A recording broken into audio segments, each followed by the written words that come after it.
The first example that I'd like to talk about is Alma 36. This is one of the chapters where Alma tells the story of his conversion, which had happened many years before. He'd actually told the story earlier in the Book of Mormon, right after the event occurred, but in that retelling, he doesn't give it any particular order.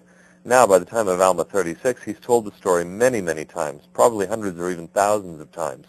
It's sort of the centerpiece of his life, the idea of conversion and of taking upon oneself the image of God, the great change of heart that comes upon a person who accepts the gospel. So in Alma 36, we see the refined version of the story that he's been telling all these years, and he's worked it into a chiastic pattern. Now, I don't have time to go through the entire chiasm here, but people can work it out themselves, or they can look at various write-ups that have been given to it, particularly in an article in a volume published by Farms now called Book of Mormon Authorship, edited by Noel Reynolds, which I really suggest. It's an article by Jack Welch. In that chapter, he begins by saying, "My son, give ear to my words."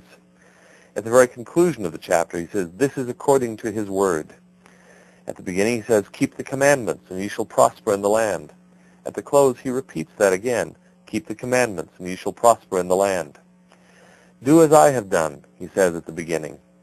"Know as I do know," he says at the end.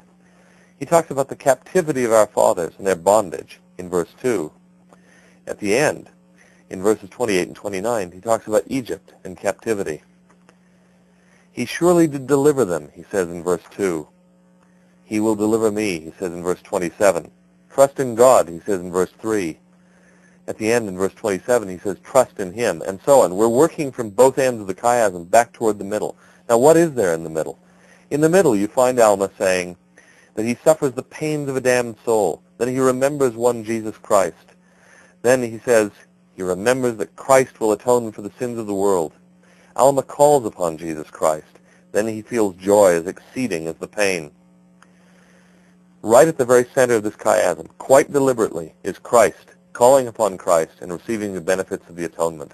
This is a Christ-centered chapter.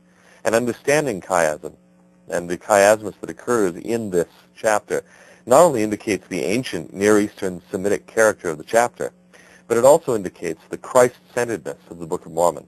I think is very, very important evidence for what the central message of the Book of Mormon is. There's another chiasm that I'd like to point to, and that's also in the Book of Alma, which happens to be a very good source for these chiastic structures. That's in Alma 41, verses 13 to 15. And it's unique because it's a doubled chiasm. You have pairs of items listed first in one order and then listed in reverse order, but the pairs are taken apart. And so we go into it once and come out twice. I think you'll see what I mean.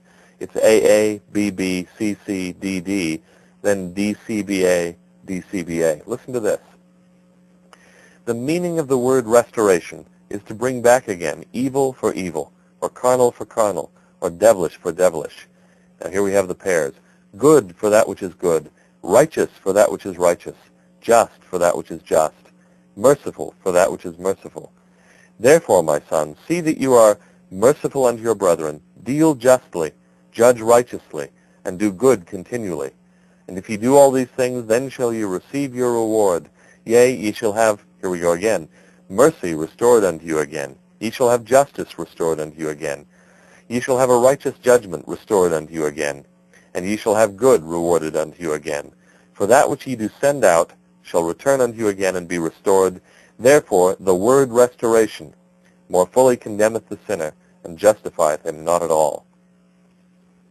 Finally, one last Book of Mormon chiasm that I would like to mention is one that occurs in Helaman 6:10. And what's significant in this one is that the chiastic turning point, the wordplay, rests on the word Lord in English and on the name Zedekiah.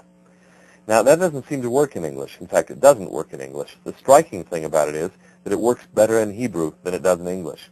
The wordplay is visible in Hebrew because the word Lord in Hebrew is almost certainly Yahweh or Jehovah.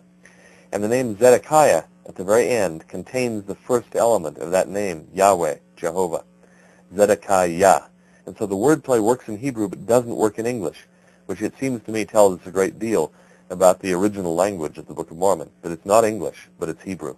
Another subject worth discussing in connection with the Book of Mormon is that of metal plates. When Joseph Smith first told the story of the Book of Mormon, people ridiculed him. They thought the idea of writing on metal plates was absurd. He'd simply overplayed his hand. He'd gone too far. This was a story that was way over the top. Since those days, we've discovered that writing metal documents on metal plates was rather commonly done in the ancient Near East, in the ancient world generally. And so now I've sometimes actually heard the response where people say, well, but of course he wrote on metal plates. Everybody knows about metal plates. But in fact, the case is very, very impressive. A recent study done by my friend and colleague William Hamblin shows that the writing of religious texts on metal plates originated, according to Walter Burkert, the foremost authority on the subject, who's at the University of Zurich, originated in the very area from which Lehi came, and in the period just prior to Lehi's departure and his family's departure from that area of northern Israel. Now, if Joseph Smith is going to be making this up, how on earth did he choose exactly the right spot and exactly the right time period in order to place this fantastic notion of the writing of sacred documents on metal plates? But he did. He got it right. In fact, we now know that documents such as the Dead Sea Scrolls contain writings on metal plates. The famous Copper Scroll is really not so much a scroll as a series of plates that were, like the Book of Mormon, written upon and then sealed up to come forward at a later time. One of my favorite subjects in connection with the Book of Mormon is the Gadianton robbers, among my favorite people in the book. Why? Well, when I was a boy, a teenager growing up in Southern California, I developed a very odd hobby. While other people were doing more wholesome things, I began to be very interested in guerrilla warfare. And so I spent a lot of time reading some of the standard works on guerrilla warfare theory and practice. I read Vo Nguyen Giap from North Vietnam, I read Mao Zedong from China, and I read Che Guevara from Cuba. Spent a lot of time doing that and developed some little expertise in guerrilla warfare strategy and patterns. My interest in guerrilla warfare theory actually got me in trouble on one occasion. When I was an undergraduate at BYU, I was a member of the honors program, and we were required in those days to fill out each semester something called an individual curriculum planning form, where we stated our job goals and then explained what courses we were taking to get ready for that job. I just hated filling those forms out.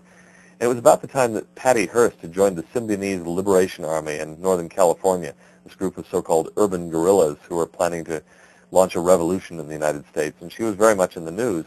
So that particular semester, I listed my job goal as urban guerrilla. And then I listed the courses I was taking, which included courses on bridge design and military strategy and so on and so forth.